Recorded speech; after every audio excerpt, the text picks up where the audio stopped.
Շատ բարձ խնդիր է։ Գլոբալիստները ես մի ձևակերպում եմ տալիս, Անդրանիկ Թևանյանն էլ ձևակերպում է տալիս,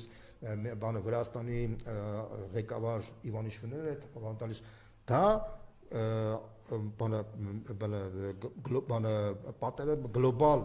գլոբալիստների պատերազմի կուսակցության ներկայացուցիչներ են։ Այսինքն դրանք այդ մարդիկ են, որոնք ապրում են, սնվում են պատերազմով, իրանք առանց պատերազմի չեն կարող գոյատևել, որտեղ իրենց տնտեսական համակարգերը փլված վիճակի մեջ են։ Ինչու է շարունակում Նիկոլը այնուամենայնիվ այդտեղ են մակետ գտնել, որտեղ չկա որտեղ ինքը այդ product-ն է, ինքը այդ համակարգի գլոբալիստների ձակն է Հայաստանում։ Գլոբալիստների ձակը Հայաստանում չի կարող առանց իր մոր գոյություն ունենալ։ Այդ մայրը քանի կա, ինքը ստեղ թրվռում է։ Բայց հաշվառնելով այն հանգամանքը, որ գլոբալիստների վիճակն է արդեն բարդացել իրանց երկրներում ծանր վիճակի մեջ, եւ հաշվառնելով որ գլոբալիստները պարտվել են արդեն Միացյալ Նահանգներում, դեռ Ռուսաստանում շուտ